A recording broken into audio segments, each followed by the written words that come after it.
Pues bueno, muy buenas tardes a todos. La verdad es que como viernes a viernes es un gusto tenerles aquí el día de hoy. La verdad es que hoy es un tema muy interesante. Yo tengo una anécdota personal que contar. Mi abuelo Gonzalo, el padre de mi madre, tuvo mucho que ver con Tenosique en alguna vez de su vida porque él trabajó como contador para la Chiclets Adams cuando se sacaba precisamente de toda esa zona y del Petén guatemalteco, pues la savia de este árbol que se llevaba y se exportaba precisamente para convertirse en chicle. La verdad es que eso es algo que también es parte de lo que hay que rescatar. Ya también hasta los chicles ya ni son de chicles, son de plástico simplemente, ya no son ni siquiera orgánicos. Y pues creo que tenemos ahí también una oportunidad dentro de todas las oportunidades que se presentan en la zona y con esta llegada del Tren Maya. La verdad que a mí me da mucho gusto presentar a Miguel. Tuve el gusto de conocerlo hace relativamente poco, hace unos 2 años, y ha sido para mí un descubrimiento, una gente tan preparada también como muchos otros de la zona, pero un joven con un impetud y con unas ganas y ya te habla de drones y te habla ya con todo este léxico moderno, lo cual me da mucho gusto. Y él es licenciado en Historia por la Universidad Juárez Autónoma de Tabasco, es maestro y doctor en Historia por el Centro de Estudios Históricos del Colegio de Michoacán, el Colmich, y realizó una estancia postdoctoral en la sección de Teoría y Metodología de la Ciencia del Centro de Investigación de Estudios Avanzados, lo que se le conoce como el CINEPSTAP.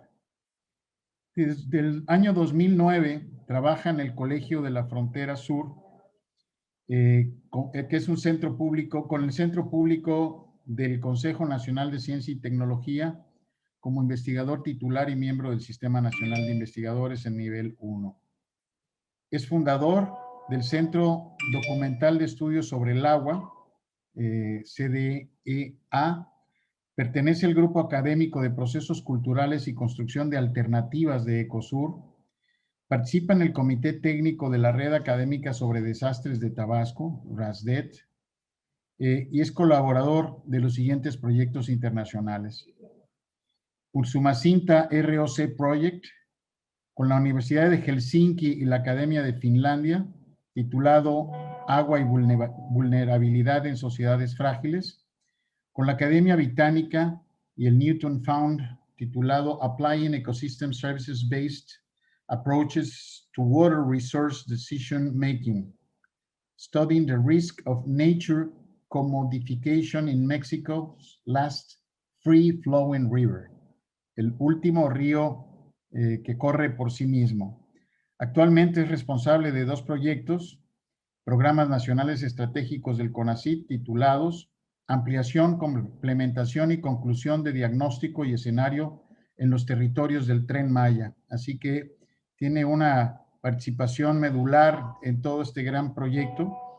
El impacto de megaproyectos en sistemas socioecológicos desde una perspectiva multidisciplinaria, el Programa de Desarrollo Integral en los Territorios del Tren Maya, y es coordinador del Departamento de Sociedad y Cultura de Ecosur. Cuenta con 12 artículos científicos, 17 capítulos y libros, asesoría de 20 tesis de licenciatura, maestría y doctorado. Sus últimas 5 publicaciones son Ya no hay pescado, Subsistencia e incertidumbre en una localidad pesquera del Golfo de México, Intersticios sociales, Pueblos indígenas en espacios fronterizos de México y Guatemala, Movilidades, trabajos y modos de habitar la frontera, Buenos Aires, Miño y Dávila Editores y Ecosur, El insólito caso de Máximo y Bartola en el marginario occidental del siglo XIX, a través del Colegio de la Frontera Azul en San Cristóbal de las Casas, Sombras y luces sobre un misterioso anticuario franco-mexicano, François Corroy, tabasqueño por adopción, Programa de Acción Climática de Tabasco, con José Clemente Rueda Abad, Carlos Gay García y Benjamín Ortiz Espejel. La gobernanza climática en México, aportes para la consolidación estructural de la participación ciudadana en la política climática nacional.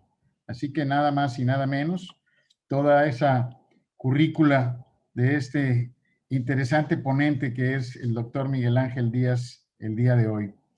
Yo quisiera nada más agregar, porque estuve en Tenosique hace unos días, no tuve la oportunidad de saludarte, Miguel, porque mi hija me iba a colgar, pero me hicieron el favor de regalarme un vino increíble, que está delicioso, un vino que está haciendo una amiga de nosotros, Lola Subieta, pero además me encantó el nombre, se llama Acalan, y todos sabemos que toda esta gran región pertenecía a la región de la Calan, precisamente donde se daban esos grandes cayucos y donde se daban esos grandes navegantes del río Maya, así que alabo mucho, no solamente lo delicioso de este vino, que en este caso es de Nance, sino también el valor de que esté recuperando pues esos temas culturales tan importantes. Pues ya sin más, Miguel, todo el micrófono es tuyo. Será un privilegio escucharte el día de hoy. Bienvenido y muchas gracias por haber aceptado la invitación. Gracias, Pepe. Gracias, Carlos. Gracias a todos por estar aquí. Y bueno, sobre todo por la oportunidad de poder platicar. En realidad son avances. Esto es una investigación que tengo en curso que me atrapó. No estaba así como programado en mi vida el que yo iba a empezar a indagar sobre las raíces de este pueblo, ¿no? El cual desde luego le tengo un enorme afecto y bueno, tengo que confesarles que desde, creo yo que estudiaba la licenciatura en Historia, yo me resistía un poco a escribir y tratar temas relacionados con Tenosique, porque para mí Tenosique era un lugar de descanso, era un lugar de paz, ¿no? Era un lugar para venir y olvidarme, digamos, del estrés, olvidar por alguna razón que no entiendo y que se me dificulta explicar, yo me resistía. Y fue a raíz de por lo menos unos 2 o 3 años, quizá 4 años, que empecé a relacionarme primero con la cuenca Usumacinta, con proyectos como los que mencionaba Pepe en mi currículum, y luego un poco a raíz de pláticas de café con algunos amigos de Tenosique, me empecé a animar a tratar de escribir pues un poco sobre la historia de Tenosique. Entonces los que les vengo a mostrar en realidad son indicios, son cosas que he ido encontrando en este recorrido por archivos, por mapotecas, como espero mostrarles, una diversidad de fuentes de información que creo que me están ayudando a entender un poco este pueblo que pareciera que tiene como una isla, digamos, poco conocida posterior a ese gran enigma que tiene Tenosique, que es como uno de sus formas de mostrarse, que es después de Hernán Cortés y su tránsito hacia las Cibueras, ¿no? Poco después parece que Tenosique desaparece, conocemos muy poco realmente sobre Tenosique hasta bien entrado el siglo XX, ¿no? Quizá mediados del siglo XIX con el tráfico de maderas preciosas hasta el siglo XX, ¿no? Entonces ahí hay una laguna enorme que yo espero ahorita empezar a explicar un poco. Bueno, entre las cosas que estoy haciendo es un acervo fotográfico, esta imagen que les muestro, y que tiene que ver con una postura que estoy cada vez convenciéndome más, es en esta situación de frontera. No podemos entender Tenosique como región, no como pueblo, como una región vivida, construida a partir de experiencias de personas, sin que partamos de la idea de que es una frontera, y no solo es una frontera político-administrativa.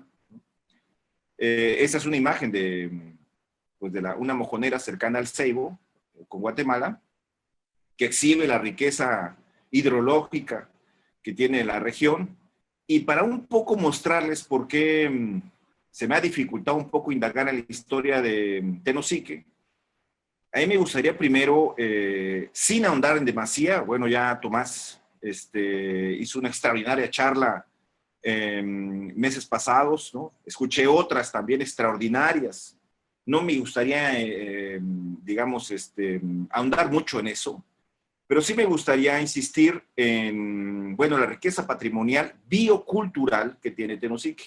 Cuando me refiero a lo biocultural, me refiero no solamente a, pues, una importancia de herencia indígena, étnica, sino me refiero también a una riqueza natural.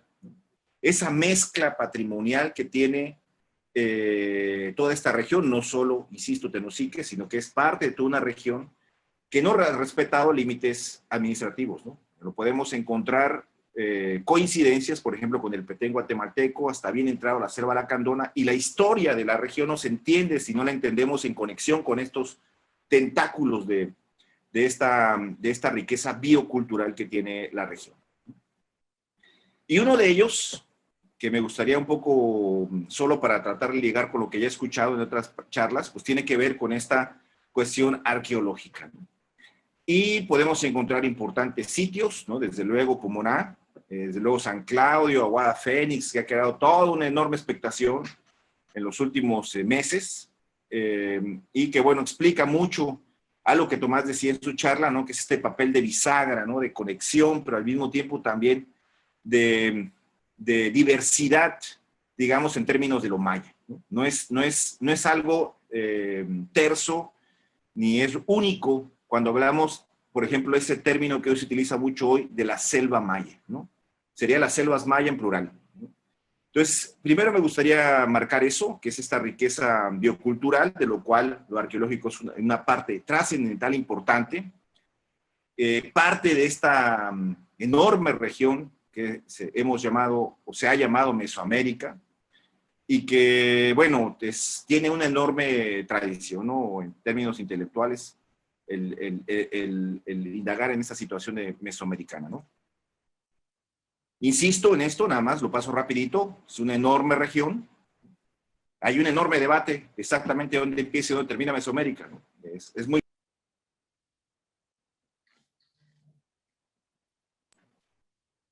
¿Se cerró el micrófono, perdón? Sí, sí, sí, se cerró. Ah, perdón. Bueno, mencionaba, ¿no? De esto de Mesoamérica, y tenemos prácticamente esta región casi en medio de Mesoamérica. Pareciera que está ahí, pues en el corazón, y a mí me gustaría un poco insistir en eso, en el papel del corazón, digamos, de esta región, de las selvas mayas como parte del corazón de Mesoamérica. Y esta es la parte, digamos, que generalmente citamos cuando hablamos de Tenosique, ¿no? Cuando les pongo yo esta palabra, que es el sendero de la muerte del pasado, tiene que ver con esta situación de frontera, vuelvo a mencionar, ¿no? Tenosique está en una doble frontera histórica. Poco después de el encuentro desafortunado de Cuauhtémoc con Cortés y su tránsito a las Cibueras, pues hay dos actores ahí importantes que no podemos entender la región sin ellos, ¿no? Son los lacandones y los itzáes, ¿no? Tenosique está enclavado y es una bisagra también, porque durante todo el siglo XVI habían dos, pues digamos, actores, si le podemos llamar así, que eran terriblemente incómodos, digamos, ¿no? Para el poder colonial, para la consolidación del poder colonial. Y eran los lacandones genuinos, no los lacandones históricos, digamos así. Los lacandones fueron exterminados. Hay un libro extraordinario de Jean de Vos que se llama La paz de Dios y el Rey, donde narra de manera magistral hasta la última vez que se obtiene un registro puntual de un lacandón, digamos, de ese momento, que son exterminados, despojados, son expulsados, digamos, ¿no? Y el otro son los itzáes en el Petén, ¿no? Los lacandones ubicados entre la ribera de que es el río Lacantún, ¿no? Y los itzáes más apegados al Petén, en una región que posteriormente se le llamaría de manera genérica de montaña, o diría el propio Jean de Vos, el desierto también se le podría llamar, ¿no? Es desde 1882 una frontera administrativa, ahí está ubicado también Tenosique, porque es un límite entre un país y otro. Esto se establece a partir de un tratado firmado entre Guatemala y México. Entonces es una frontera administrativa, pero también es esta frontera histórica, ¿no? Y también de una otra manera étnica, ¿no? Yo les quiero mostrar también que es una frontera agrícola. Es una frontera agrícola porque es el encuentro posterior a la época colonial, cuando, dice Jan de Vos, nos platica en este libro de La Paz de Dios el Rey, cuando son excluidos y perseguidos los lacandones y los itzáes, hay un progresivo despoblamiento que explica el florecimiento de la selva, ¿no?, que hoy todavía podemos atestiguar en buena parte de la región, pero que al mismo tiempo ha habido una afrenta, una nueva colonización desde el siglo XIX, bien entrado el siglo XIX, y que podemos ver hoy expresada en, digamos, la colonización del Petén, que no ha concluido, incluso con los intereses petroleros actualmente que hay en el Petén, y con la constante apertura de una brecha, sobre todo agrícola, y cuál podemos encontrar con el Plan Balancán-Tenosique en 1971, y con la consolidación de los ejidos y los nuevos centros de población ejidal. Es decir, es el encuentro de una nueva recolonización de este territorio, ¿no? Y también es una frontera hidrográfica. No es sencillo, digamos, transitar estos ríos mayas, ¿no? Increíblemente bellos, pero también difíciles, digamos, de leer para poderlos transitar. Desde luego, Boca del Cerro, Tomás lo mencionaba en su charla, ¿no?, que pareciera que es simbólicamente, su nombre lo dice, la boca para entrar al cerro, el tránsito de la planicie, entrando hacia la cuenca alta del Usumacinta, los raudales sistemáticos que encontramos en el Usumacinta, que además han establecido diferenciación entre una región y otra, ¿no? Y desde luego el río San Pedro, que a veces se nos pasa, se nos olvida, el río San Pedro Martí, que también es es un río muy difícil de transitar, incluso hasta en su toponimia, ¿no? El Llanto, que es un sitio enigmático, simbólico del lugar, que es un lugar difícil de pasar porque son especies de cascaditas, solo en ciertas épocas del año es posible transitar, y con barcos y con lanchas, pues motor fuera de borda, ¿no? La Tripa, el Boquete, ¿no?, el Bótate al Plan, son sitios que la gente ahí nombra y que hablan mucho de esta dificultad. De Bótate al Plan es tirarte al piso de la lancha para poderlo pasar porque está lleno de vegetación, ¿no? Es una frontera étnica y es una frontera natural porque también es una planicie conectada con la Sierra Madre de Guatemala, digamos, con la Sierra Norte de Chiapas. Y otra cosa que a mí me gustaría insistir en esta múltiple frontera, que es una frontera histórico-arqueológica, digamos, ¿no? ¿Por qué digo que es histórica arqueológica? Porque es una zona de refugio de cierta fugitividad también, ¿no? Es muy conocido todo el tráfico ilegal de piezas que se mantuvo durante buena parte del siglo XIX y buena parte del siglo XX, que en esta condición de fugitividad se dio como posibilidad, ¿no? Entonces, son múltiples fronteras, ¿no? Si no entendemos esto, no entendemos por qué Tenosique es hoy, digamos, un sitio que pareciera que no tiene como historia. Algunos datos de contexto, que son los que comúnmente citamos cuando hablamos de Tenosique. Este, que es el más conocido, ¿no?, de Cortés rumbo a las Cibueras, identifica y transita sobre un lugar que reconocemos como Tenosique, ¿no? Es decir, desde ese momento hay, digamos, indicios claros,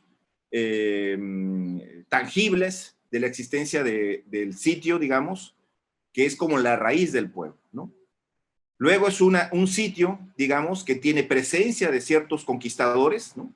En particular, me interesa citar uno que se suele olvidar y que yo creo que debíamos de hacerle un monumento aquí en Tenosique, a pesar de su papel pues controvertido en la pacificación de la selva lacandona, de los lacandones, no logra pacificarlos, que es el señor Francisco Gil, ¿no? El señor Francisco Gil logra habitar en Usumacinta por órdenes de Pedro de Alvarado, y en Usumacinta incluso llega a tener pues se le considera una amenaza por Montejo en su afán de conquistar Yucatán, de pacificar Yucatán, lo que hoy es la península de Yucatán, y logra pactar con Francisco Gil que se establezca como una especie de reducto también en caso de salida de Yucatán, ¿no?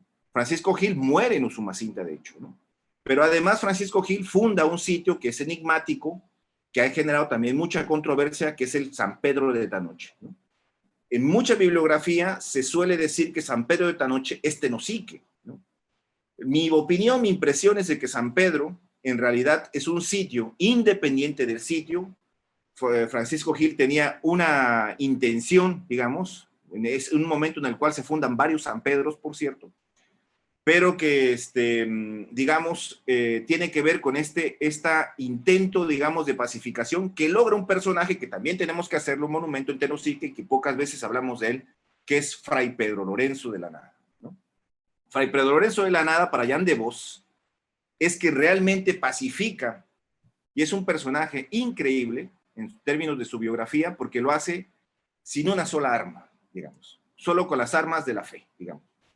Es un personaje que llega a, pues parte, digamos, de esta afrenta de los dominicos, y Fray Pedro de Lorenzo de la Nada solo se mete a la selva. Se conoce muy poco de él porque es un personaje que era muy incómodo para la orden, y visita incluso en su momento Tabasco, y por medio de la fe, del convencimiento, y podríamos decir, logra establecer reductos, logra fundar incluso algunos de los actuales barrios de Palenque, ¿no? Algunos barrios de Ocosingo. Era un personaje incómodo porque no era por las estrategias convencionales, digamos, que tenía el poder colonial, ¿no? Que era, digamos, generalmente militar, a pesar de cierta legislación del momento que impedía el ejercicio de las armas.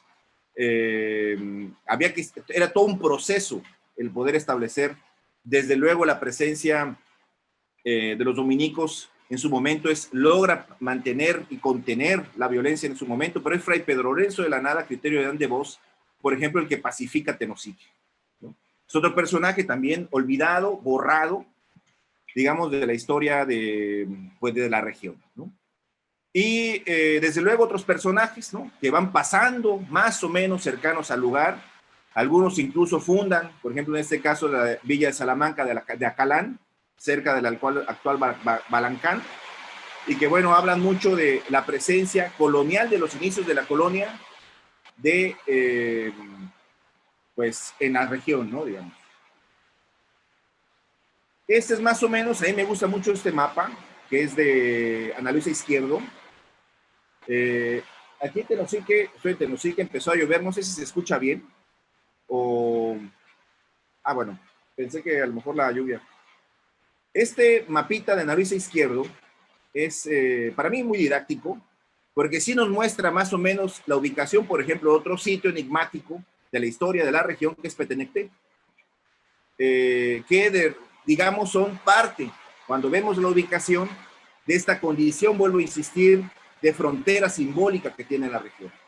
No era un sitio cualquiera, eso es lo que quiero decir. Bueno, solo menciono este mapa que ya se ha visto en anteriores conferencias, donde esta región prácticamente está borrada, que es el de las relaciones geográficas de Melchor Alfaro Santa Cruz. Pero a mí me gustaría solo de esto para mencionar un dato que a mí me parece de suma relevancia para entender la historia de la región. Cuando Melchor Alfaro cita el número de tributarios en los pueblos cercanos, digamos, a lo que hoy podemos considerar como Tenosique, registra algo que la historia reciente de Tenosique ha borrado, y es la importancia de Usumacinta sobre Tenosique. Esto es importante porque Tenosique toma realce, se vuelve un poblado importante hasta bien entrado, quizá la segunda mitad del siglo XIX, y es sobre todo con el tráfico de maderas preciosas. Usumacinta tiene una importancia, tiene 40 tributarios, y por ejemplo, cuando vemos el poblado que hoy sería Tenosique, solo tiene 3, ¿no? Cuando vemos el de Petenecté, incluso tenía 36, ¿no? Es decir, realmente el poblado de Tenosique, lo que hoy es Tenosique, digamos, la raíz simbólica de Tenosique, digamos, tenía menor importancia ante otros asentamientos que había en el momento. Y esto es en 1579. Si no partimos de esta noción, de la importancia de esto, no entendemos por qué de repente la historia es tan difusa para Tenosique. Además, entre el siglo XVI y XVII, empieza a suceder un fenómeno que también se suele olvidar en la historia de la región, que tiene que ver con la progresiva pérdida de poder colonial que hay en la región. Peter Gerhardt incluso llega a mencionar que hay una región importante que podríamos decir más ser una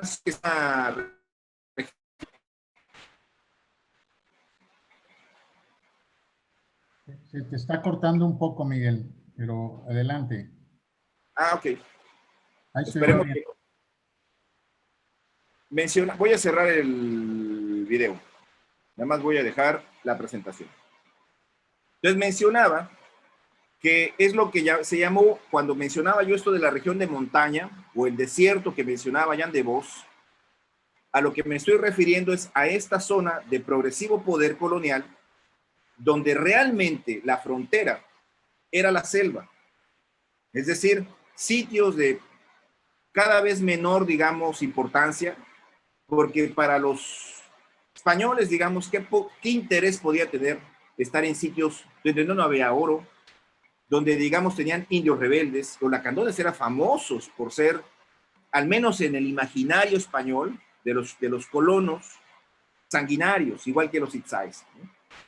Y lo que si lo imaginamos, lo que vemos en realidad es que se empieza a perder el poder sobre esos territorios y con ello se empieza a perder mucho de cómo hemos comprendido la historia, porque la historia sí la vemos a partir de los españoles.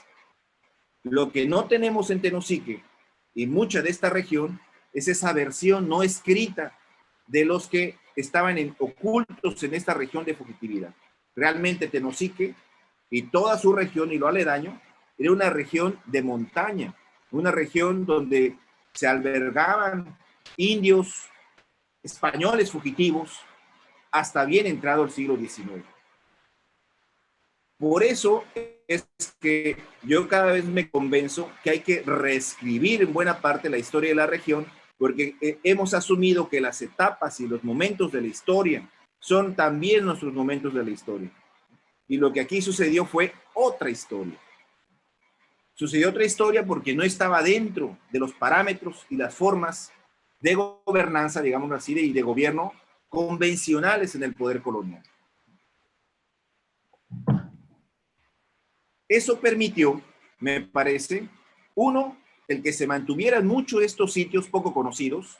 Este es un mapita de sitios arqueológicos identificados, un mapita que hice para una guía turística, donde expresa un poco, no solamente de nuevo la riqueza biocultural y en términos de pasado de la región, pero al mismo tiempo envuelta de un velo de misterio, envuelto en un velo, digamos, de selva, que fue precisamente en ese momento en el cual hay un reverdecer de la selva. Es decir, las grandes selvas mayas, digamos, tienen ese proceso de reverdecer en ese momento de despoblamiento posterior a donde se exterminan a los lacandones, se pacifican a los itzáes, pero también se va despoblando gran parte de este territorio.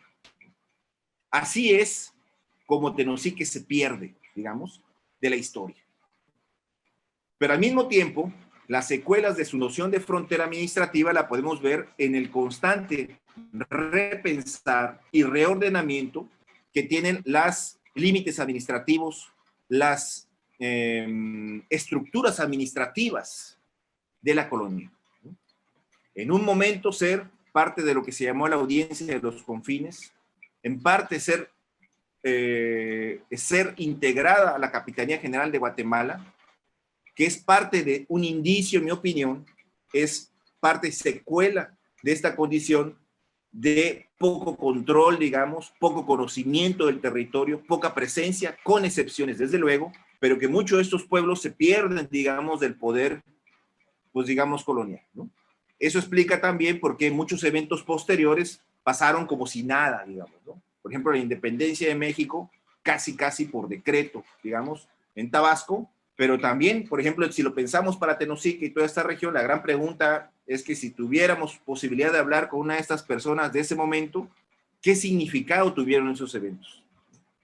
Por lo tanto, lo que lo estoy tratando como de sostener es que hay que repensar la historia, digamos, a partir de esos esquemas que tenemos de la historia nacional. ¿Qué sucede en estos espacios de fugitividad escondidos, de montaña, ¿no? Desde luego, los temas clásicos, ¿no? Desde luego el sincretismo, la mezcla, podemos llamarlo hibridación, como lo nombra Canclini, la negación, digamos, como lo nombra Bonfil Batalla, pero lo que sí existe, digamos, es un encuentro y desencuentro constante, tensiones, y también una región donde se van incubando y conformando progresivas resistencias, ¿no? Eso explica por qué es una región, digamos, al mismo tiempo que está borrada de la historia, pero al mismo tiempo explica por qué la constante y sistemática intentos de rebelión, por ejemplo, ¿no? Un ejemplo claro, no cercano a Tenosique, pero sí de esta región, de la rebelión Sendal de 1712, por citar alguna. El mismo movimiento zapatista, digamos, que es de este tipo secuela, digamos, de estos ecos del pasado, ¿no? Es una región donde se consolida y conforma, por ejemplo, como zona de comercio ilegal y contrabando. Es muy claro en los documentos cuando uno los revisa. Es una zona donde se desdibujan las formas de poder, digamos, convencionales de lo colonial, y hasta las trazas, digamos, de las ciudades, ¿no? Tenemos trazas bien claras para algunas ciudades de centro de México, por ejemplo, la traza española, castellana, clarita, ¿no? Con su iglesia, con su centro del poder político, ¿no? Vemos el kiosco, pero lo vemos poco para estas regiones. Y eso se explica también por esta, insisto, poca presencia, digamos, de ese poder colonial, de esa falta de consolidación, digamos, como se dio en otros territorios de lo que hoy conocemos como México. Pero sí hay dos elementos centrales que me importa rescatar. Uno es algo que hace Fray Pedro Lorenzo, de manera quizá implícita en su proceso de pacificación. Uno es una nueva estructura territorial, ¿no? Es decir, la pacificación llevó, por ejemplo, al repartimiento, a la conformación de la encomienda, y con ello a la concentración de población en ciertos sitios. Ocosingo es un muy buen ejemplo, Palenque es otro muy buen ejemplo, San Cristóbal de las Casas. Sus nombres de los barrios expresan mucho de estas maneras en las cuales se reestructuró las formas de poder territorial, por ejemplo, con los barrios los mexicanitos, que realmente fueron procesos de migración, ¿no? Forzada, podríamos llamar, para utilizar un término actual, para conformar digamos, los puntos y sitios, muchos de ellos existentes todavía de la nueva forma de reestructuración de la tenencia de la tierra, ¿no? Ya no es las formas, digamos, de ocupación que se tiene en la selva maya, ¿no? Jan de Vos hace, en su libro sobre Fray Pedro Lorenzo, hace una cita extraordinaria donde habla de la dispersión poblacional, donde de repente uno puede caminar en esos territorios y puede encontrar 3 casitas y a 15 kilómetros otras 3 casitas, que es muy típico de una forma de vida, digamos, de una región donde se mantuvieron al mismo tiempo que estructuras de poder político, esos ecos, digamos, de la falta de poder político, paradójicamente, ¿no? Es decir, formas de sincretismo territorial, podemos llamarle, ¿no? Desde luego, la conquista espiritual, laxa, podemos llamar. En gran parte de esos territorios no existió la misma conquista espiritual que existió en el centro, que existió en el norte, por ejemplo, de la península de Yucatán, ¿no? Y desde luego, insisto, esto de despoblamiento y o migración como un elemento determinante para entender también esta región, ¿no? Insisto, esto del contrabando, de la ilegalidad, se volvieron elementos innatos de las prácticas que existían en esta región. ¿Qué sucede entre el siglo XVI, siglo XVII, siglo XVIII, podríamos llamarle? Se empieza a dar, sobre todo para finales del siglo XVIII, parece una reconquista de la selva. Y Jan de Vos también lo dice de manera magistral, cuando aparecen lo que él llama los madereros tabasqueños. Es decir, es una reconquista, primero en la época colonial, sobre todo con la extracción del palo de tinte o palo de Campeche, que no es el mismo que el palo de Brasil, que se suele confundir, y la ocupación constante, reocupación, digamos, por ejemplo, de la costa de Tabasco. Y posteriormente, la ocupación y reocupación y recolonización, me parece, de las selvas, con la extracción sobre todo de, primero, las maderas preciosas, que es la caoba y cedro, digamos, y ligado muchos de estos intereses a intereses políticos concretos, es decir, a la conformación de grupos de poder de élite económico, ¿no? ¿A qué me refiero con eso? Por eso es que menciono esto de los criollos y el sueño de una gran nación, porque hay todo un trabajo del maestro Carlos Navarrete que se llama Palenque, 1795 creo que se llama, no recuerdo, donde habla de este sueño que tuvieron muchos de los criollos guatemaltecos y chiapanecos por conformar una nación en el momento previo a la independencia de México. Por eso es que empiezan a recuperar, por ejemplo, mucho de la noción de Palenque como una ciudad fundadora de la civilización en América, ¿no? Que compite con la noción del centro de México con la Piedra del Sol, con la Coatlicue, digamos. Son narrativas que explican la conformación de nuevas élites en competencia y una de ellas estando claramente en el sur, ¿no? Y en ese proceso de reconquista, de reocupación de la selva, ¿no? Y eso es lo que explica, eso es lo que les comparto, que es lo que nos debe llevar a pensar en una contrahistoria. Es decir, no es la historia convencional de México, de la historia de México, la que vemos aquí, y que nos ha impedido y nos ha nublado la vista para ver la historia de esta región. Tenemos que reescribir la historia, ¿no?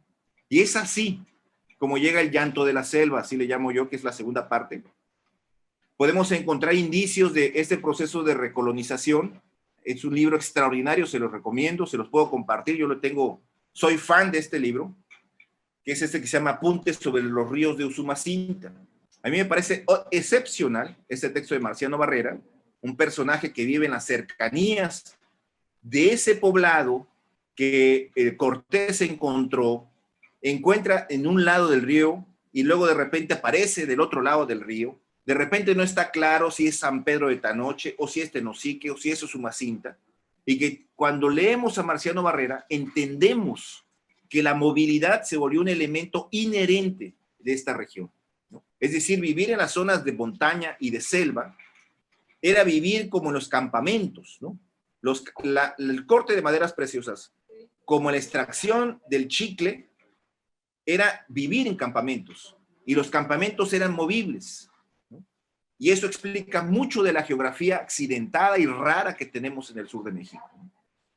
Y lo vemos narrado de manera magistral en este libro, que realmente Marciano Barrera publica en un periódico de Campeche, y que Mariano Antiochiu, Michel Antiochiu, republica junta en este libro, juntando todos los relatos, y este señor recorre el río Usumacinta, desde Tenosique, parte de Jonuta, Balancán, va hacia la selva Lacandona, entre 1827, vuelvo a insistir, cuando no había lanchas de motor fuera de borda, cuando andar en la selva era mucho más complejo que andar hoy, por así decirlo rápido, y entre 1834. Hace un inventario extraordinario, Marciano Barrera, de las haciendas de cacao, por ejemplo, de la siembra de la piña que se daba en alguna de estas haciendas, de la movilidad que tenían los nativos dentro de la selva, de los usos que tenían, por ejemplo, las plantas, los tallos de los árboles, algunos tipos de flores, los usos medicinales. Este libro es un acervo, me parece, de mucho de lo que estaba en esas zonas de fugitividad, en esta región de fugitividad, que no nos permite ver los documentos convencionales, digamos, de la historia mexicana, ¿no? Este testimonio es una ventana para ver estas zonas de fugitividad, ¿no? Se lo recomiendo, desafortunadamente no tiene imágenes. Yo he estado tentado, lo que pasa es que no he tenido tiempo de hacer un mapa en base a los sitios, tratar de identificar referencias como manejo para hacer mapas, los SIG. He querido hacer algunos para tratar de comparar un poco los sitios y haciendas que él cita, lugares que menciona. Muchos de ellos tienen nombres idénticos, por ejemplo el Mol, ¿no? Es un sitio que él cita mucho en su libro y que aparece referido sistemáticamente también en este libro. Extraordinario. Había que republicarlo porque está agotado. Y es así como los madereros tabasqueños empiezan a buscar, entre ellos sobre todo, varios y la mayoría de ascendencia española. Muchos de ellos llegan, he logrado recuperar, ahorita les voy a mostrar algunos documentos, incluso hasta los pasaportes de llegada, donde empiezan a llegar y conocen sobre el negocio, tienen una ética, digamos, el capital diferente, digamos, a la élite, digamos, que existía en esta región, ¿no? Empiezan a introducirse en la selva, empiezan a explotar y cortar. Ahí es importante decir que es un corte selectivo de la madera, de maderas preciosas, es decir, no se podía cortar en cualquier lado. Generalmente está el sobreentendido de que esto llevó a la deforestación sistemática de las selvas mayas, etcétera. Pero realmente mucho de este proceso de corte era selectivo. No se podía hacer más de una distancia del río. Las trozas tenían que llevarse prácticamente jaladas por bueyes hasta el río para poder que llegaran a una hacienda, hoy todavía existente, que se llama Santa Margarita. No es una hacienda, en realidad es una casa, pero hasta ahí llegaban las trozas, se hacían en forma de balsas y luego eran trasladadas a su exportación a Europa, ¿no? Gran parte de la industria mueblera europea fue parte de estas, digamos, su auge, gran parte, no solo de las de Tabasco y Chiapas y Guatemala, pero sí tuvieron su aporte para el auge de la industria, digamos, mueblera, fina, europea. Entonces, lo que tenemos aquí, digamos, es una imagen que existe en fotografía, pero yo no he logrado localizar la fotografía, que es de un viajero, el Cyril Charnay, de los primeros fotógrafos, digamos. Él va en su tránsito buscando l'Orillard, él así la llamó, que sería Yaxchilan, le gana a Alfred Maudslay por un rato, pero en su tránsito hace un importante acervo, sobre todo de imágenes, fotografías que luego vuelve litografías para poderlas publicar. Y es así como podemos conocer parte del corte de las maderas preciosas tempranas, ¿no?, en esta región, ¿no? También por Charnay conocemos fotografías de Usumacinta, en parte algunos de los nativos que sobrevivían y vivían en la zona. Sabemos que un oriundo de Tenosique de nombre Pepe Mora es quien lo lleva, le sirve de guía a Charnay y toma una fotografía que es conocida, está publicada por Charnay, que se llama Los Marimberos, ¿no?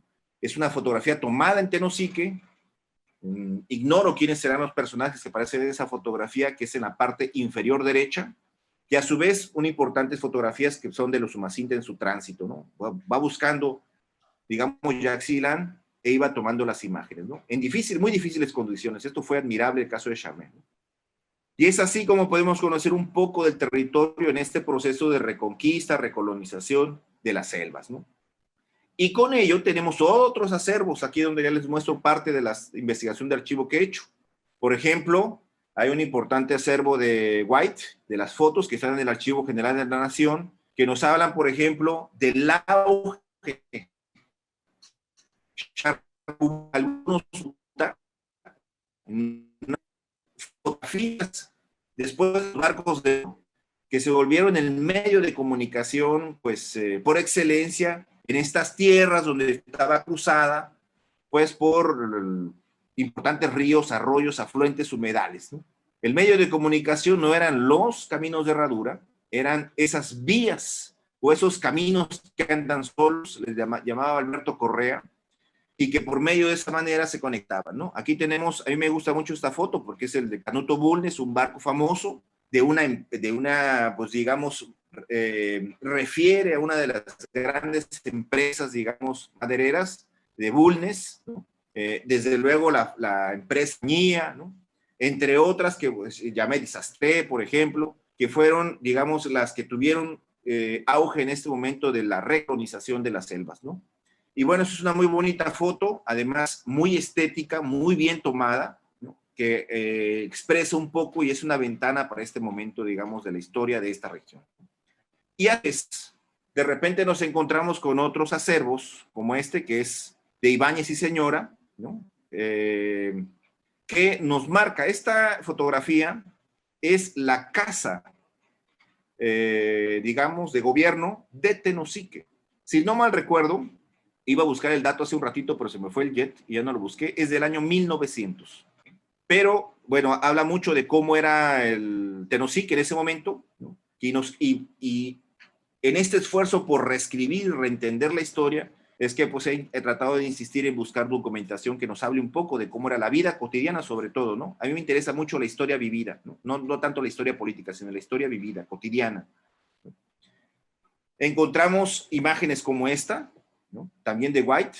Esta me disculpo de antemano porque es una fotografía sobre fotografía, pero lo que me importa resaltar en esta imagen son las trozas que podemos ver en la parte inferior izquierda, es decir, a un costado de la embarcación vemos las trozas, digamos, eso es en las cercanías, digamos, de frontera, donde están las trozas que extraían, digamos, de esta región, ¿no? Si ustedes la alcanzan a ver, hay una persona incluso parada entre las trozas, pero bueno, habla mucho de esta importancia que tenía las maderas preciosas, caoba y cedro sobre todo, para la extracción de esta importante actividad, ¿no? De ese momento.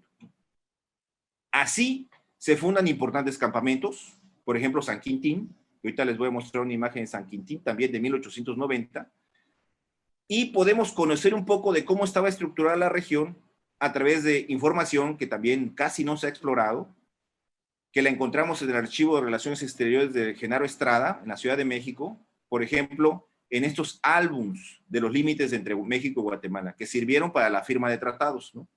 Está la versión mexicana y está la versión guatemalteca, donde se decía hasta dónde llegaba la frontera, y están estos de Myers Rock, que son extraordinarios, porque lo que nos muestran además es la primera cartografía con una métrica seria, no son mapas y croquis a mano alzada, se pueden georreferenciar y reconocer, por ejemplo, los cuerpos de agua, pero también, por ejemplo, es que este es el de Myers Rock, porque hace los polígonos de muchos de los campamentos y a su vez de las, digámosle así, de las zonas de deslinde que tenían las casas madereras. Lo que vemos en este mapa de Myers Rock es prácticamente toda la cuenca Usumacinta, digamos, con fines de uso forestal. Ahorita les voy a mostrar, este es un acercamiento. Desde luego está la clásica L, ¿no? Que es la frontera México-Guatemala, en Tenosique, aparece el río San Pedro Mártir en la parte superior, ¿no?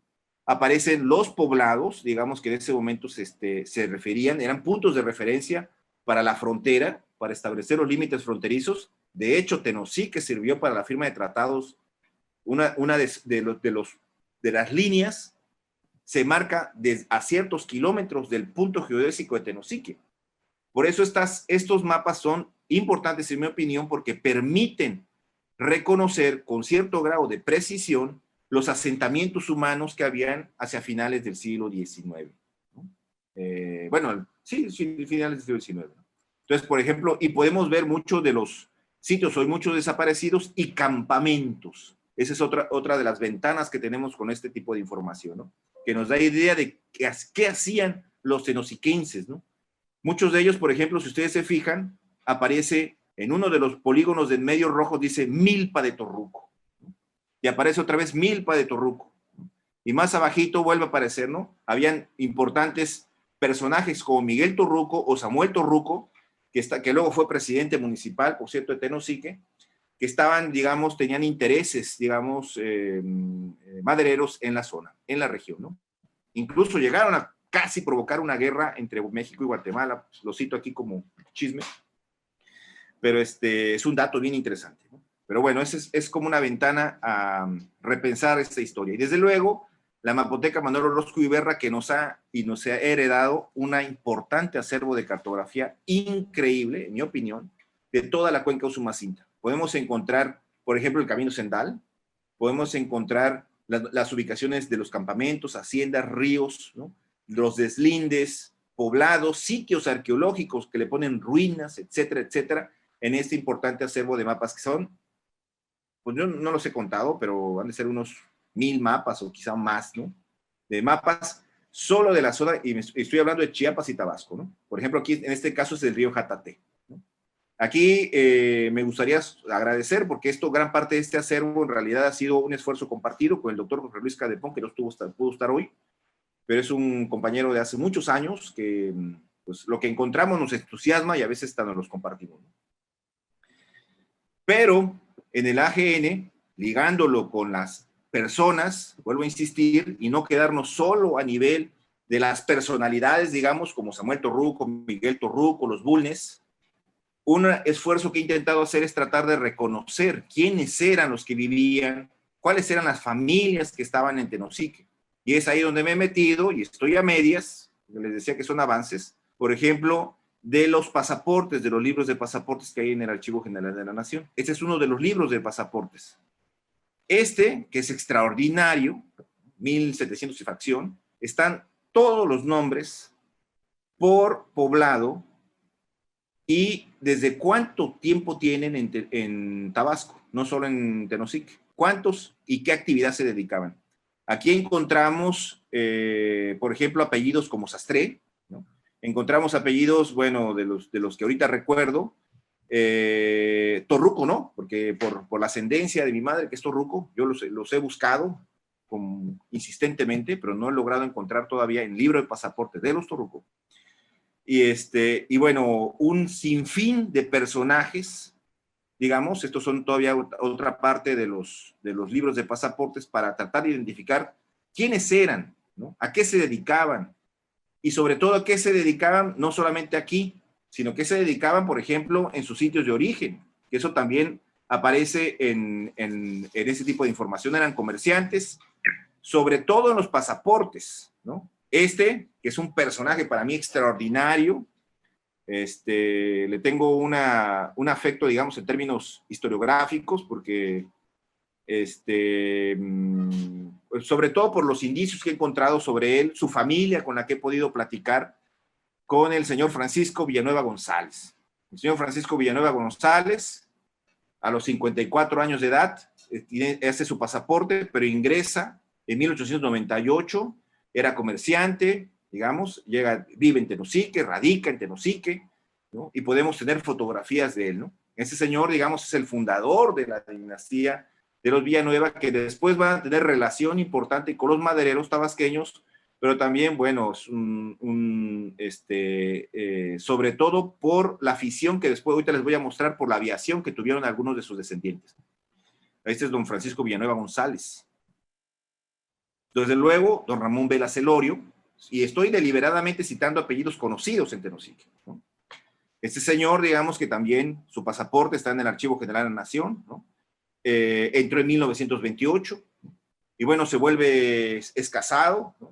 Nació en 1908, dice incluso de dónde viene, de Asturias, ¿no? Nacionalidad española, qué religión tenía, era católico, ¿no? Y vive y radica en Tenosique. Y así sucesivamente. Otra de las fuentes de información que me está permitiendo reconstruir un poco cómo era el territorio, no solo, insisto, del pueblo de Tenosique, son, pues, muchas de las expediciones, podemos llamarle, pues, de anticuarios, arqueólogos, precursores, gente muy seria, como Silvanus Morley, que en su The Inscription of Petén hace una cartografía extraordinaria de sus expediciones, pero lo que a mí me llama la atención, fabuloso, es que registra los campamentos ocupados y desocupados, sobre todo de chicle. Entonces, en su tránsito, en su búsqueda, va haciendo prácticamente una cartografía de eso que es muy difícil de saber y conocer a través de los campamentos. ¿Dónde estaban los campamentos chicleros? ¿Cuáles estaban los ocupados, estaban desocupados? Pues lo podemos ver en esta cartografía, ¿no? Esta cartografía la estoy tratando de pasarla así, con puntos de control, se le llaman, actuales, para tratar, pues, de saber más o menos dónde estaban esos campamentos. Los tránsitos, digamos, de Silvanus Morley me importan, son muy interesantes, pero lo que Silvanus Morley con los campamentos registrados es lo que a mí me interesa, ¿no? Aquí está de nuevo la línea de México-Guatemala. Pues los poblados, digamos, que aparecen, el Ceibo, ya referido, ¿no? Que hoy es con el que les mencionaba en la foto, entre otros, ¿no? Y de repente se cruza el Tratado de Límites, que ese es otro momento cumbre que nos permite conocer mucho sobre el pueblo y tener información, ¿no? Esta es una fotografía de la Comisión de Límites en 1892, y esta es una fotografía que tomé yo en 2018, ¿no? Prácticamente casi desde el mismo lugar. Pero lo que podemos ver es que la Comisión de Límites además tenía un fotógrafo que no sé quién era, que era extraordinario. O sea, no, esa fotografía que vemos ahí no es una fotografía tomada así nada más. Este señor tenía conocimientos de fotografía. Y no solamente tenemos un levantamiento extraordinario desde Tapachula hasta la frontera en los límites con Belice, Chetumal, lo que hoy es Chetumal, increíble ese acervo, sino que además podemos acercarnos a muchos de los campamentos que existían en ese momento. Este es San Quintín de 1892, fotografiado por la Comisión de Límites, ¿no? Pero también nos podemos acercar, por ejemplo, a los ríos, ¿no? Este es el río Sumacinta, la desembocadura del río Lacantún de 1892. Este es un sitio extraordinario, donde se une ya con el río Sumacinta, ¿no? En Marqués de Comillas, pero también podemos encontrar a Tenosique, ¿no? Este es Tenosique, en un punto que todavía, cada vez que yo la muestro con gente acá en Tenosique, si todo el mundo me dice un lugar diferente, no, aquí es la escuela de no sé qué, que aquí es la casa donde está ahorita el Palacio Municipal, aquí es donde está la iglesia, ¿no? Algún día descubriré exactamente qué sitio es en Tenosique, pero sí está referido por la Comisión de Límites, ¿no? Poblado Tenosique. Y podemos encontrar esta vista frontal, que esta sí, ya estoy seguro, que es tomado desde el Recreo, bueno, lo que hoy es parte del Recreo enfrente de Tenosique, hacia lo que hoy es Tenosique. Incluso se me pasó, pero puedo poner hasta una imagen casi exacta y se ve claramente dónde se tomó la fotografía, ¿no? Esto es Tenosique, claramente. Y desde luego, pues además cartografía que hay de los límites que tienen que ver con Tenosique, ¿no? Además he encontrado, esto se los quiero mostrar, no sé si se ve el video, he encontrado películas. Solo les voy a mostrar un fragmento, fragmentos en realidad dos, pero son de lo que se llama la colección Garrido Canaval, que está en la Cineteca Nacional. Esta es navegando por el Usumacinta, en las cercanías de Tenosique. Es un vapor que trae al general Lázaro Cárdenas, que está en campaña. Y bueno, solo les muestro un fragmento, pero la imagen incluso incluye donde llega a Tenosique, baja en lo que hoy sería, donde está hoy el malecón, sube, lo reciben, aparecen las pancartas, Tenosique recibe el candidato, aparecen los rostros de manera extraordinaria, muy clara, de las personas que allí estaban, ¿no? Podría hacerse un muy buen ejercicio de identificación de los ascendientes de la gente de Tenosique que estuvo cuando recibieron a Lázaro Cárdenas, porque además no es tan lejano en el tiempo. Pero bueno, este es el vapor El Carmen, que se alcanza a notar allá atrás, al final, ahí aparece Carmen, para que la podamos identificar. Y así alcanza la modernidad. Solo muestro unos documentos de los que he encontrado, me costó mucho trabajo seleccionar. Este es uno de Gustavo Gutiérrez, que se dirige al presidente Madero, poco tiempo antes de su asesinato, donde se queja, ¿no?, de los excesos que tenía pues, el encargado del Ministerio de Hacienda en Tenosique, ¿no? Tenosique era políticamente muy activo, muy pasional, se nota en mucho de la información, acusándose todo mundo contra todo mundo, pero la actividad política era muy intensa, sobre todo en este periodo revolucionario, cuando empieza a llegar, digamos, llega la revolución a la región, ¿no? Entonces encontramos, por ejemplo, esta carta de Gustavo Gutiérrez, ¿no?, donde expresa incluso a qué se dedica, y les voy a mostrar otras dos joyas. Ese es un informe donde hace una descripción, va dirigido a Tomás Garrido. Tomás Garrido estaba interesado en los recursos forestales de lo que hoy es el Cañón de los Usumacinta. El señor que hace esta expedición a lo que sería lo que llamaba la Hacienda de Santa Rosa, hace una descripción increíble, extraordinaria, del camino desde donde tiene que quedarse a dormir a las orillas del río Poleva, hasta donde va llegando a los rieles, que hoy existe un lugar que se llama Los Rieles, San José, donde efectivamente existían rieles para movilizar la madera. Por eso se llama Los Rieles. Y hace una descripción de cómo llegó, cómo estaba abandonada la casa de la hacienda de Santa Rosa. Hoy existe el sitio de Santa Rosa. Y cómo pues, le dice, pues hay que invertirle mucho aquí, señor, ¿no? Es muy difícil donde podamos establecer aquí reactivar, digamos, la explotación de madera. Y esta, que es mi joya favorita de lo que he encontrado, ustedes sabrán que es muy difícil encontrar datos familiares de José María Pino Suárez. Sabemos mucho de su juventud, sabemos parte de su actividad política, pero de su familia. ¿Quién era José María Pino Suárez? Y entonces en el Archivo General de la Nación, traspapelado, en un fondo que se llama Indiferente. En Indiferente es un fondo donde se mete todo lo que no saben dónde meter, ¿no? No saben dónde clasificar. Y ahí nos encontramos esta carta que dice que es la viuda del señor José María Pino Sagasti. padre del vicepresidente mártir José María Pino Suárez, en cuya educación contribuí siendo esposa del primero, pasando para ello muchas penalidades en el rancho San Antonio del municipio de Tenosique, Tabasco. Casi todo el patrimonio de mis hijos los utilizó en la revolución, licenciado Pino Suárez, dejándonos en situación difícil económicamente. Aquí lo que a mí me parece interesantísimo en la carta son los hermanos de José María Pino Suárez. Además de lo expuesto, otros hijos míos como Víctor, Mario y Ramiro expusieron su vida en la precipitada revolución social. Unos en Guerrero, por ejemplo, allí es asesinado. Todos los hermanos de Pino Suárez mueren en eventos relacionados con la revolución y la señora queda sola y pide, pues obviamente al presidente de la República, Lázaro Cárdenas, una pensión, ¿no?, de 60 pesos mensuales, que se la habían quitado, la tenía, pero se la habían quitado, ¿no? Pero este tipo de información a las que nos va a permitir, espero yo me permita, como ir enriqueciendo, sobre todo un poco el reescribir la historia de Tenosique.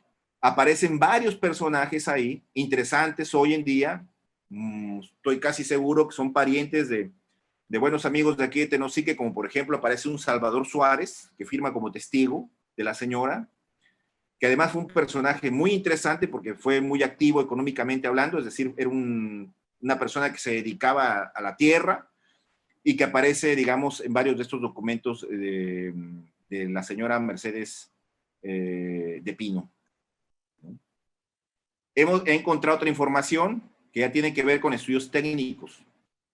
Esta parte no me interesa entrar un poco en esta, de aquí sale el rollo de la presa Boca del Cerro.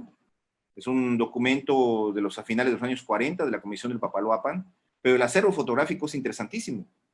Aquí encontramos vistas aéreas, encontramos fotografía de Tenosique, encontramos cómo pasaban, que era mi gran misterio, cómo pasaban los raudales sin lanchas con motor fuera de borda, o sea, cómo le hacían para pasar, ¿no? Y aquí el señor habla de una estrategia que le llama vadear, ¿no?, que era prácticamente jalar desde las orillas las lanchas, ¿no? Y bueno, tenemos un importante acervo, encontramos gente de ascendente, digamos, es unas, pues, con familiares aquí, por ejemplo, el señor Francisco Acopa, ¿no?, el señor Francisco Acopa, que aparece al fondo de la fotografía inferior. El señor Francisco Acopa fue un lanchero famoso, muy conocido, transitaba los raudales del río Sumacinta, murió ahogado en el río Sumacinta, cuyos familiares, digamos, descendientes, algunos viven incluso aquí enfrente de la casa de mi hermano. Entonces es gente, digamos, del pueblo, que es lo que me interesa, digamos, como ir resaltando, mostrando de manera vivida, ¿no? Otros documentos, como este es un documento raro que está en el AGN, pero también está en el fondo reservado de la Biblioteca José Martí, que tiene unas fotografías increíbles, interesantísimas del comercio marítimo, ¿no?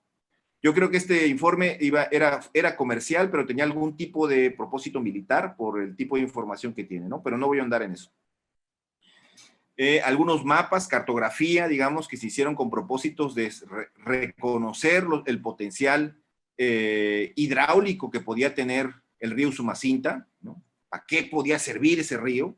Como esto, por ejemplo, que nos lleva, de ahí sale mucho esta discusión para poder hacer las presas, ¿no? Este es un mapa extraordinario que está en el Centro Documental de Estudios sobre el Agua, de las presas programadas, las presas hechas y programadas que se pensaban hacer tanto en el Grijalba como en el Usumacinta, ¿no? Eso solamente lo cito un poco para este mapa a mí me gusta mucho porque registra la presa Boca del Cerro con el impacto posible que iba a tener de los primeros proyectos, la presa Tulijá, la presa La Cantún, de la cual se ha hablado poco, la presa Tacotalpa, que en realidad es la de Itzantum, ¿no?, que aparecen, digamos, ya las presas representadas, las actuales que hoy conocemos, ¿no?, más las verdecitas que están a la derecha, que fueron las que quedaron en proyecto y nunca se hicieron, ¿no? Aparece la presa, insisto, Tacotalpa, la presa Tulijá, la presa Boca del Cerro, desde luego, la presa La Cantún, entre, bueno, son los proyectos que estaban como pensando un poco de esto. Y también como parte de los acervos que he podido revisar están los de, obviamente, ya obras que se hicieron a nivel gubernamental, ¿no? Por ejemplo, lo que veo aquí, les muestro aquí, es el acervo fotográfico que está en el Archivo Histórico del Agua sobre el Plan Balancán-Tenosique, ¿no?, que ahí nos da parte de Tenosique, pero también de Balancán, ¿no? A mí me interesa mostrar esto porque esto es una manera de mostrar esto que les mencionaba yo a ustedes de la frontera agrícola. O sea, lo que les quiero decir es que desde la recolonización, podemos llamarle, reocupación, digamos, así no entremos en debate si es colonización, lo que fuera, reocupación de las selvas de Tabasco, lo que se empieza a hacer es la apertura de una frontera agrícola, que concluye y se expresa con el Plan Balancán-Tenosique. Y lo que vemos progresivamente con ello es un proceso de tumba de la selva.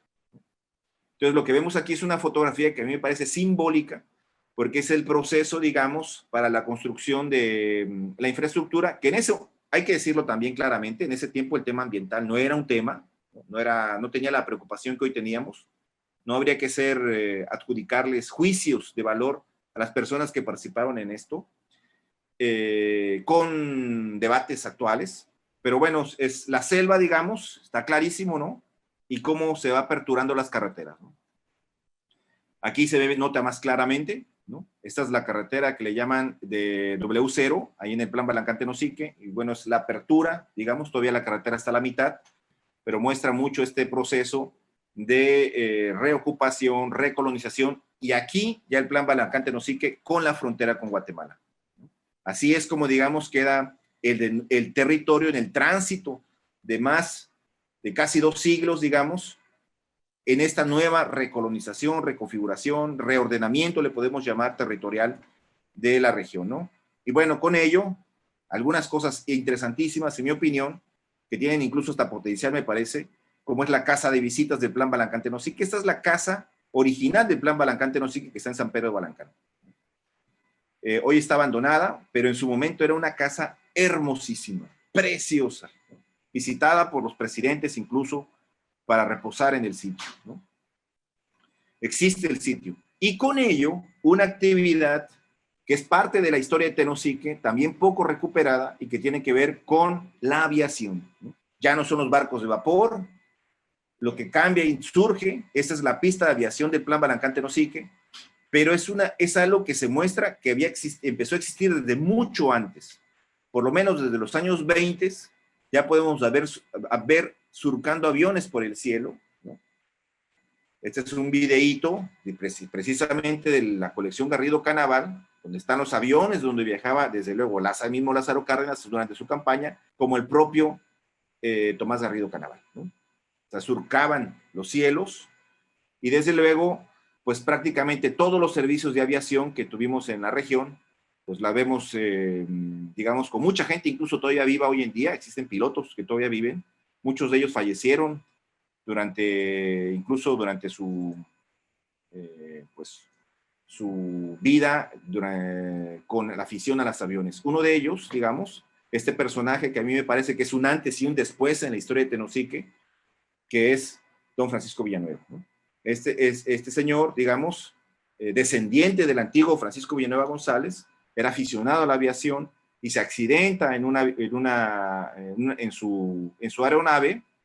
Es un accidente famoso, digamos, muy conocido también en Tenosique, y que, pues, digamos, a mí me parece que es el momento en el cual hay un viraje, hay un cambio de una época de esplendor y de auge, así ha asumido, ¿no? Así se asumía como cuando se ve hacia el pasado, y empieza ahí un progresivo, pues, desentender, digamos, de ese Tenosique tradicional. Y cito solo estas imágenes, no son mías las imágenes, son de la familia Villanueva, sobre todo esta imagen me la proporcionó don Arturo Vázquez, están en poder de ellos, de la familia Villanueva, ¿no? Pero habla mucho, por ejemplo, este es un lacandón, un señor que se autonombraba Álvaro Obregón, pero lo que me importa resaltar de la aviación es la conectividad que generó nuevamente a nivel regional, ¿no? La aviación, había gente que podía ir desde Chajul, hoy Marqués de Comillas, podía venir a Tenosique, se podía ir a Ocosingo, podía ir a Belice, podía ir a Costa Rica, podían hacer tránsitos y trayectos largos, ¿no? El propio Villahermosa, ¿no? Prácticamente la aviación era como un taxi. Y lo que vemos es una nueva conectividad, digamos, ligada a este surgimiento, la aparición de la modernidad en la región. Y bueno, eso es una imagen de Tenosique, 1950 y tantos, ¿no? Del Archivo Histórico del Agua, donde estamos en este viraje, en este cambio, digamos, donde empieza a aparecer una nueva óptica y manera de ver la región. Esta fotografía solamente la muestro, don Pedro Joaquín Mandujano, piloto aviador que pude entrevistar hace unos meses, que es parte, digamos, de esta época, ¿no? Porque también está empezado a hacer entrevistas de personas, digamos, que tienen algo que decir sobre nuestra historia, ¿no? Don Pedro Joaquín, don Juan Martínez también, ¿no? El señor viajaba mucho también a la Lacandona, sobre todo en carretera, pero don Pedro Joaquín, a Bonampak, por ejemplo, iban en avioneta, ¿no? Estas son imágenes también, yo le nombro Fondo Villanueva, don Francisco Villanueva de nuevo.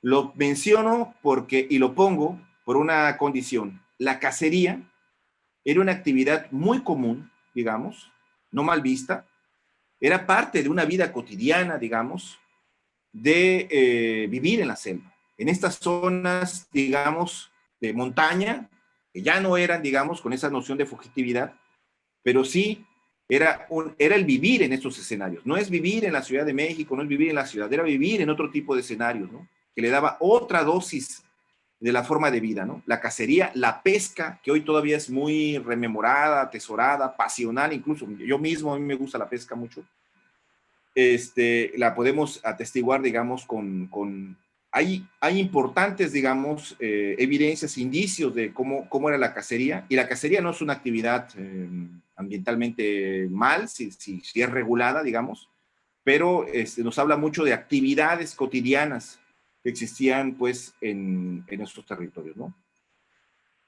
Y bueno, con ello llega otro gran evento, que es el ferrocarril. Y esto me interesa resaltarlo porque también es un proceso de reordenamiento y una época de esplendor así asumido. Mucha gente recuerda con mucho cariño y habla con mucho pasión, digamos, de sus viajes en el ferrocarril. Y cuando se empiezan a hacer los preparativos del ferrocarril, podemos encontrar evidencias de la gente de Tenosique, por ejemplo, ofreciendo vender, por ejemplo, madera para los durmientes. Mucha gente, pues con un optimismo, digamos, ¿no? De lo que estaba sucediendo. Y hay mucha información que nos permite acercarnos a Tenosique desde el ferrocarril del sureste, ¿no? Podemos encontrar este tipo de información ante proyectos, fotografías. El Archivo General de la Nación tiene un fondo de la Secretaría de Obras Públicas, ¿no? Donde hay información del ferrocarril sureste y del ferrocarril peninsular, que es el que se une con Campeche y es que permite transitar de Coatzacoalcos hasta Yucatán, ¿no?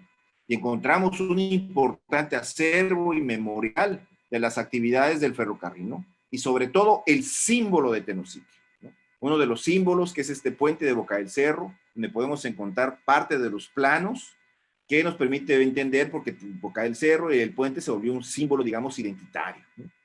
Y bueno, un elemento también central para la historia de la región que tiene que ver con, pues, todo el reordenamiento ligado paralelo, no deliberadamente, no fue algo planeado, pero fue paralelo, que fue el reparto agrario. El reparto agrario que tenemos en Tenosique es tardío, sobre todo, ahí te encontramos ejidos desde 1921, 22, 23, tempranos, por así llamarles, pero podemos encontrar ejidos de 1965, 66, 70. Muchos de ellos colindantes con la vía del ferrocarril del sureste. Es decir, el reparto agrario fue un proceso emergente y paralelo al del ferrocarril que, de nuevo, permitió un reordenamiento y también, hay que decirlo, certeza jurídica sobre la tierra, ¿no? Y con ello también nos podemos acercar a la gente que llegó a los ejidos, ¿no? Los ejidos, que me he metido al Archivo General Agrario y encontramos los padrones para la dotación. Encontramos cuando se les dotó, qué edad tenían, se dedicaban, si estaban casados, si tenían hijos, etcétera, etcétera, etcétera. Y es, pues, digamos, un importante acervo. Hay que hacerlo ejido por ejido. Ya llevo varios, me faltan todavía un buen, pero ya tengo Canitzán, ya tengo Pomoná, ya tengo La Isla, Rancho Grande, una serie de ejidos que para mí son simbólicos, ¿no? Por su extensión, pero a su mismo tiempo por su importancia hoy en día, ¿no? Esto es un ejemplo, por ejemplo, de los padrones. Este ya está transcrito a máquina y ahí aparecen los nombres. Manuel Ruiz, por ejemplo, de 53 años, Alberto Ruiz, Francisco Ruiz. Este es de Canitzán. Y desde luego las firmas de los ejidatarios para que se les dotara y se les diera la tierra. Y con ello solamente cito esto, que es un mapa que espero que no genere controversia además, ¿no? Pero que sí nos ayuda mucho a entender las secuelas del pasado, ¿no? Esta idea de los inicios de final de lo prehispánico y la ruta funesta de Cortés con Cuauhtémoc, y tenemos el proyecto definitivo del ejido de Canitzán. Pero si nos acercamos a la curva que hay en el río, nos encontramos con esto: ruinas de Itzacanac. Y la registra el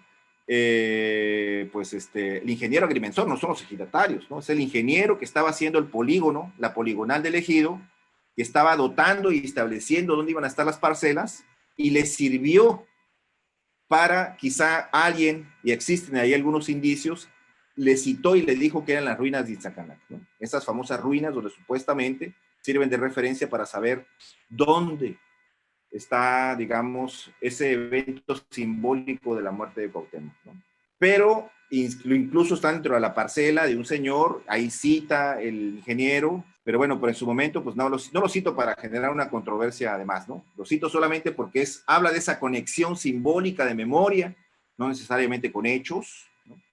Entre un pasado y un presente, ¿no? Eso es al momento de dotarse. ¿Qué he hecho en el presente? Es empezado a recopilar objetos, algunos que no, porque no, y a veces nos quiere dar para que haga una foto, pero sí puede ser certificantes que están ahí, son de tiburón, encontrados por un señor que hace pozos. El señor se dedica, le pagas, tienes tu pozo profundo, y de repente se te medio seca y le puedes pagar para que te escarbe un poquito más. Entonces, en su escarbada ha encontrado cosas, ¿no? No solo esto, pero platicando con él me permitió fotografiar estas, ¿no? Que pude llevar con unos colegas de COSUR que son especialistas en tiburones. Bueno, pude mostrárselas más bien. Y me decían que sí, que es altamente probable que sí sean dientes. ¿Cómo llegaron aquí? Es la gran pregunta. Bueno, las entrevistas que he estado haciendo, recorridos, ¿no? Que he estado haciendo para un poco reconocer el territorio, platicar con las personas. Este señor es don Manuel Galvez, una persona extraordinaria, que habla mucho de la historia del río San Pedro y las localidades que hay ahí. El señor recorría en su juventud, era comerciante, soy comerciante en la zona. Don Lucio, él es comerciante del Ceibo, también un poco para conocer su historia reciente de cómo se fundó el Ceibo. Las entrevistas todas las he transcrito, algunas las he referenciado con proyectos donde he participado de COSUR, ¿no? Que también me han servido, y otros también a nivel individual que he hecho entrevistas, ¿no? Entrevistas algunas grabadas a gente que ha vivido o vive en el Plan Balancán, este señor que es de Apatzingán, un poco sobre la historia del ejido de Apatzingán, ¿no? Don Donaciano, y pues he empezado a generar pues algunas. Estas son infografías de cómo fue el Ceibo, cómo era el Ceibo, de acuerdo a cómo me lo han contado, ¿no? Para hacerlo algo didáctico. He hecho recorridos, recorrí todo el río Sumacinta, desde frontera hasta pues, el río Lacantún, haciendo un acervo fotográfico, identificando lo que le llaman en la zona de Marqués de Comillas la hacienda de Romano. En realidad es la casa Romano, donde estaba, pues, donde se hacía, digamos, lo del corte de maderas preciosas. Está hoy en la selva olvidada. Así está la casa, ya está cubierta por árboles, pero todavía se conservan las puertas. Y todavía tiene objetos. Este molino es un molino que traje, está fechado, 1893. Está ahorita en resguardo del Centro Documental de Estudios sobre el Agua. Y otras cosas que hemos tratado como de identificar. Algunos creemos que eran alambiques, otras creemos que eran tortilleras, ¿no? Y bueno, y desde luego, pues el acervo fotográfico, que ha ido relacionado con estas actividades, ¿no? De entrevistas y bueno, mi idea no solamente es hacer un libro, me interesa hacer como una especie de documental, ¿no? Yo creo que la gente hoy cada vez lee menos y lo que hay que hacer es meternos a otras formas de mostrar lo que hacemos, ¿no? Ya me he accidentado también en el Usumacinta, nadie me lo va a contar, ¿no? Ya me volteé en el raudal de San José, intentando hacer un levantamiento fotográfico, recopilando y haciendo la toponimia de los sitios del San Pedro Mártir. Esas son fotografías del San Pedro Mártir, ¿no? Y bueno, algunos mapas que he empezado a hacer con sistemas de información geográfica para poder identificar, por ejemplo, los cambios de suelo, ¿no? Que había hace 15 años, que hay hoy, ¿no? Cómo ha variado, y incluso hasta las brechas y caminos, no necesariamente, esto lo hizo un estudiante de estadías profesionales conmigo, Jesús Uc se llama, y bueno, son las cosas que he estado tratando de hacer para abonar un poco y algún día, espero pronto, hacer mi gran libro sobre Tenosique. Muchas gracias, me extendí de más, pero es la pasión.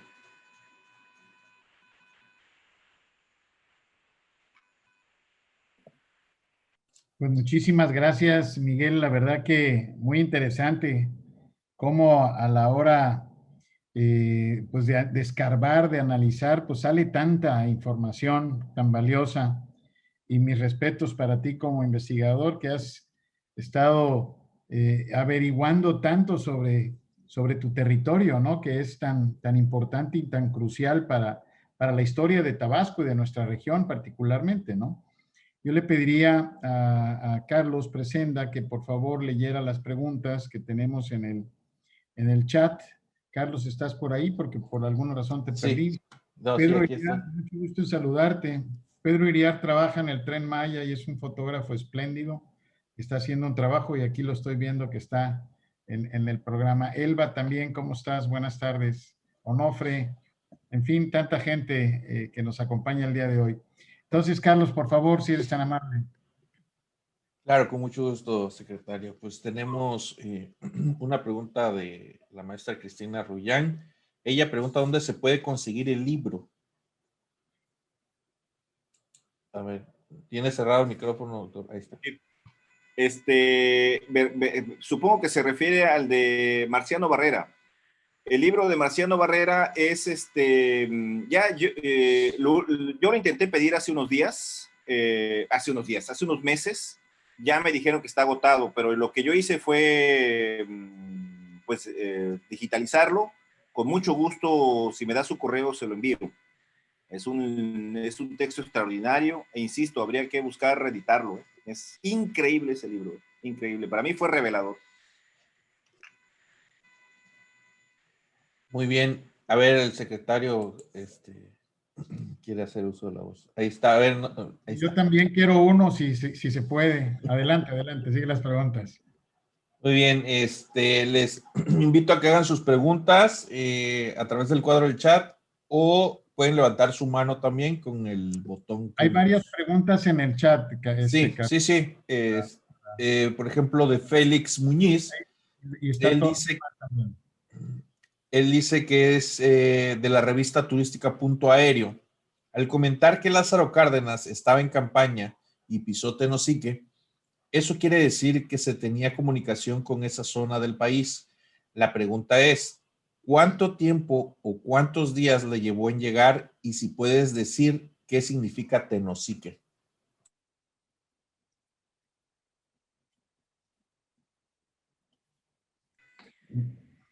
Sí.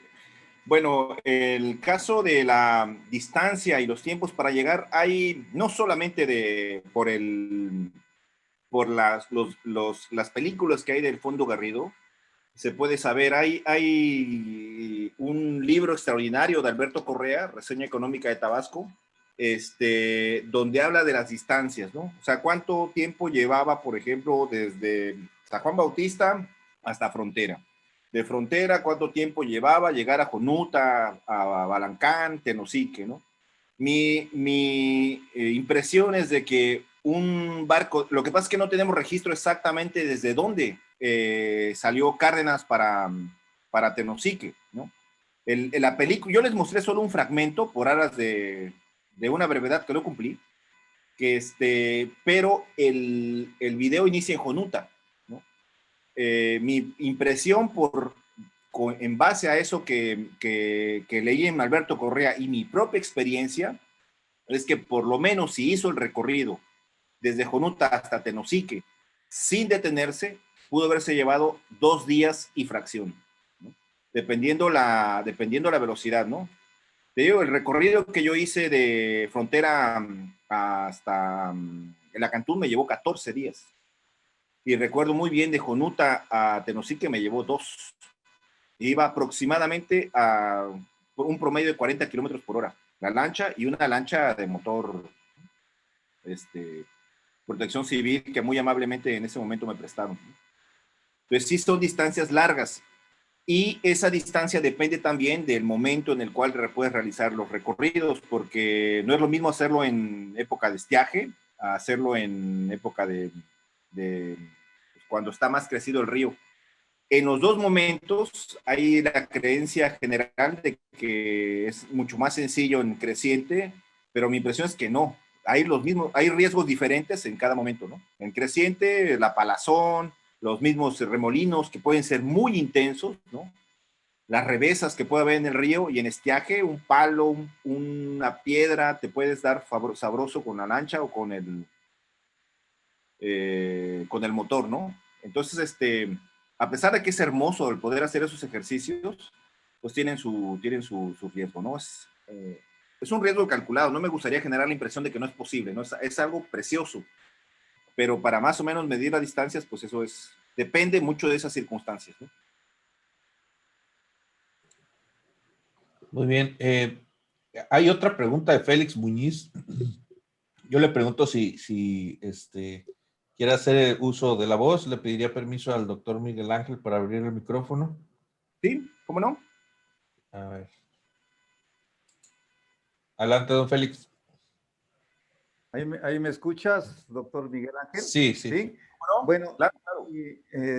pues te felicito porque la exposición que hiciste, prácticamente muchos mexicanos sabemos que existe Tenosique. Yo conozco Villahermosa, pero no he llegado hasta allá, y la verdad que has dado una descripción fabulosa porque es selva y todas sus virtudes que tienen esas zonas. Pero yo estoy de acuerdo con el calificativo que te hacen. Eres un muy buen historiador, pero quisiera, esto a lo mejor es al margen, pero quisiera que me hicieras un comentario con esta desaparición de fideicomisos que precisamente apoyaba la cultura, y como a ti quizás a historiadores, ¿ahora qué va a pasar? ¿Ahora quién va a estudiar? ¿Ahora quién va a hacer este tipo de trabajo si es que no tiene quien lo apoye? Porque para eso se requiere, como tú dices, ahí te prestaron el barco de protección civil, pero si no tiene uno medios, ¿cómo le va a hacer? Gracias.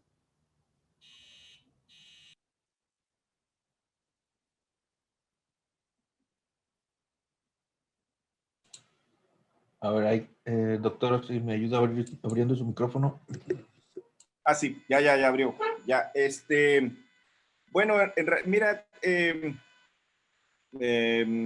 yo no estoy muy versado ahorita lo conozco por la prensa, por los mismos comentarios de los colegas, por mi experiencia de lo que yo he hecho.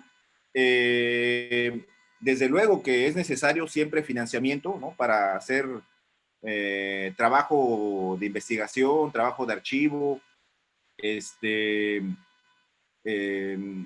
yo lo que generalmente he hecho cuando, por ejemplo, ahorita con las idas a trabajo de archivo que mencionaba, las entrevistas, generalmente ha sido por financiamiento. En algunos de los casos, yo lo mismo, algunos los he pagado yo, o sea, voy yo solito con mi dinero, y me considero afortunado porque la verdad es que en Ecosur me dejan prácticamente hacer lo que me gusta, siempre y cuando yo esté publicando constantemente. Y hay una libertad, me parece, que es envidiable, ¿no? Ha sido por mecanismos de concurso, ¿no? O sea, en esos proyectos son convocatorias,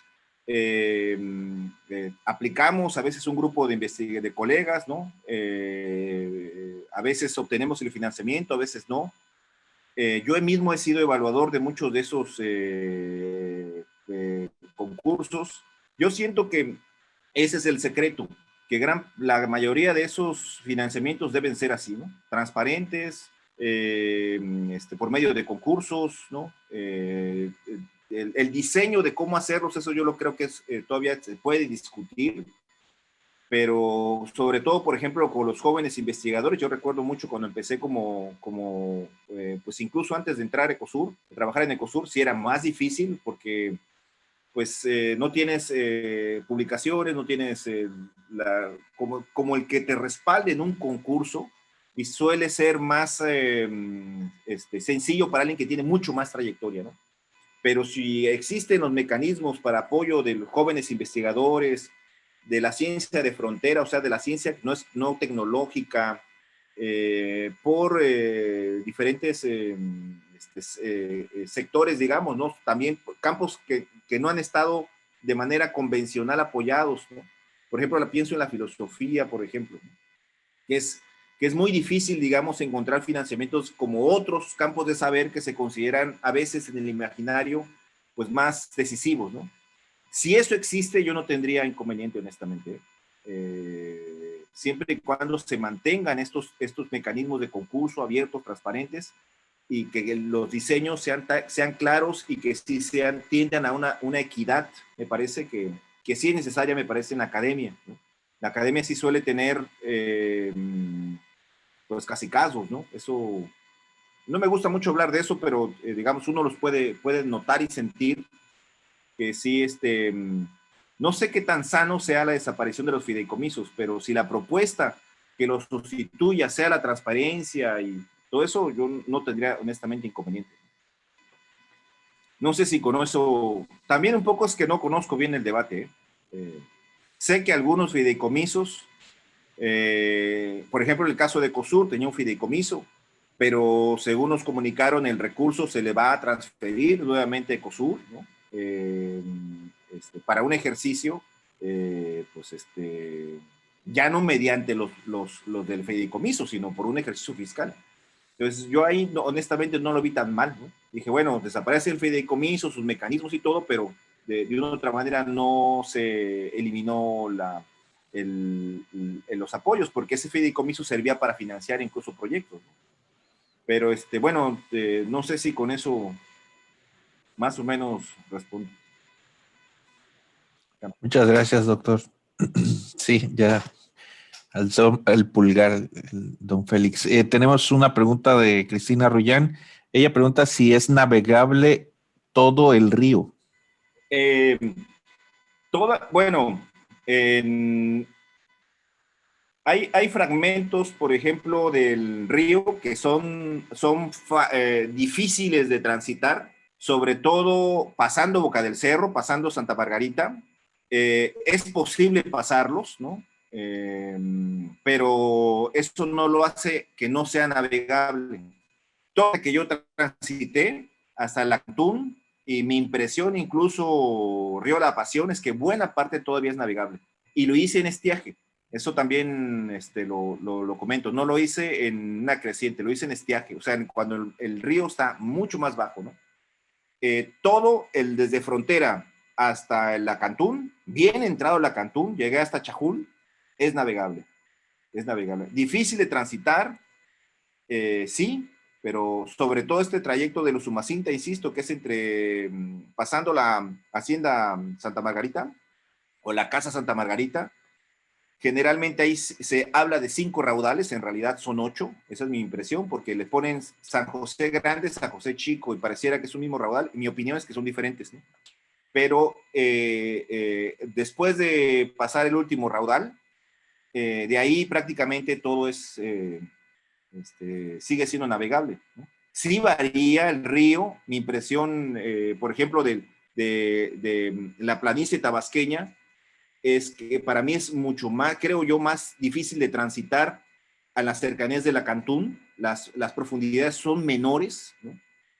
Incluso hasta las embarcaciones de madera, el tipo de motor es muchísimo. Tú te das cuenta que están acostumbrados a navegar en un río que tiene menos profundidad que con el que yo estoy familiarizado, pues, ¿no?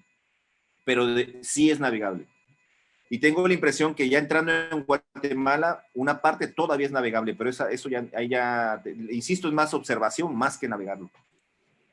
De hecho, lo que siempre, tratando de complementar, lo que siempre ha sido más navegable es el Bajo Usumacinta, ¿no? Del puente de Boca del Cerro hacia la desembocadura, hacia el Golfo de México. El año pasado, para efectos del Festival del Queso, precisamente subimos un barco, un pontón grande para 50 pasajeros, que lo llevamos desde frontera o de Pantanos, bueno, frontera realmente, el puerto de frontera, y lo subimos hasta Tenosique. Costó su trabajo en algunos puntos porque el río no está siendo navegado. Una de las cosas interesantes que hace que se mantengan los ríos es precisamente que haya tránsito en los mismos, ¿no? Porque las propias propelas de las embarcaciones van haciendo que se vayan abriendo los asolvamientos. De hecho, era una costumbre tradicional de las barcazas de antes tirar cadenas. Los barcos grandes se obligaban a tirar cadenas para arrastrarlas en el fondo del mar y que eso quitara palos, que quitara asolvamiento, y pues el puro movimiento del río se llevaba el agua, ¿no? Pero sí, lo navegable siempre ha sido el bajo Sumacinta, ¿no? Para arriba es navegable en embarcaciones diferenciadas, ¿no? Más especializadas. Perdón la interrupción, pero ahora sí, por favor, Carlos, termina. Gracias. Por aquí el maestro Tomás Pérez solicita el uso de la voz. Yo le pido autorización al doctor Miguel. Si Sí, por Claro, favor. claro. Bueno, antes quiero leer un mensaje de la doctora Elba Gutiérrez. Dice: estimado doctor Miguel Ángel, maravillosa conferencia. Información tan amplia que me hizo volver a los 8 años que tuve la oportunidad de trabajar en la raya con Guatemala. Felicidades. Ahí está el mensaje de la doctora. Ahora le abrimos el micrófono al maestro Tomás. Adelante, maestro. Si me ayuda a eso. Gracias, buenas tardes. No, pues muchísimas felicidades, Miguel. La verdad que nos abres muchísimas aristas con tu investigación. La verdad que hacía mucha falta un trabajo así de Tenosique, de buscar fuentes primarias en los archivos, en todos estos fondos documentales que has encontrado, no solo fotográficos, sino textuales. Y creo que podemos augurar una excelente investigación sobre la historia moderna de Tenosique. No hay duda de que en buenas manos ha quedado esto, de lograr esto. Y realmente me llamó mucho la atención, confieso, y es como pregunta, la situación de San Pedro de Tanoche, ¿sí?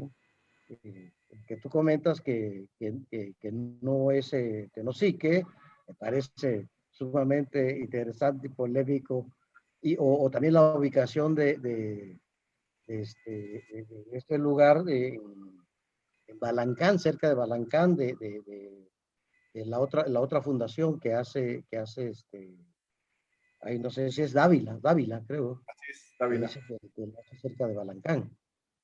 Que es interesantísimo esos datos. Y igual quería nada más comentarte así muy rápido. Aquel trabajo que se publicó en la serie esta mimeográfica del Instituto de Investigaciones Antropológicas de la UNAM, que se llamó La tradición oral de la familia Taj, sobre la muerte de Cuauhtémoc, no sé si lo ubicas, que se reprodujo en la editora municipal de Emiliano Zapata, en aquel librito que Mario Ruz le hizo el prólogo de testimonios culturales en Tabasco. Y ahí está que es interesante todo esto de la familia Taj y cómo se crea toda esta historia en torno a la muerte de Cuauhtémoc en la zona de Canizá. Sí, Gracias y felicidades. gracias, Tomás. Sí, fíjate que bueno, con lo de San Pedro, yo he encontrado, bueno, ya en DeVos mismo, esto de cerca de Balancán, que ahorita se me fue el chiste. Bueno, es como se necesita como esa revisión más, gran parte de esto ha sido más para mí bibliográfico, ¿no? Y ha sido como más de revisión, pero mi impresión es de que como que no hay consenso, mismo Jan de Vos duda, ¿no? Sobre, incluso hasta lo con lo de San Pedro de Tanoche, ¿no? Yo creo que vale la pena, bueno, el mismo Fray Pedro Lorenzo, ¿no? A mí me llamó mucho la atención que alguien con ese talento que tenía Jan de Vos, de repente menciona en La Paz de Dios el Rey la fundación de San Pedro Tanoche, digamos, y luego en Fray Lorenzo de la Nada parece que se desdice, ¿no? Yo por eso lo mencioné así, como que hay una discusión, digamos, sobre exactamente si son lo mismo o no lo son. Y espero en algún momento poderlo oír, tener una opinión más clara, ¿no? Porque a lo mejor yo creo que tiene que ver mucho con esto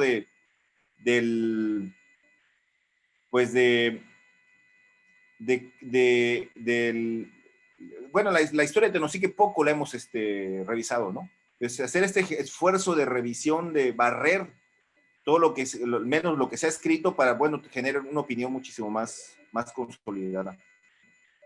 Y este texto de la familia Tac, fíjate que yo no lo tengo. Lo conozco, pero no lo tengo. Igual si lo tienes y me lo pasas, sería fabuloso.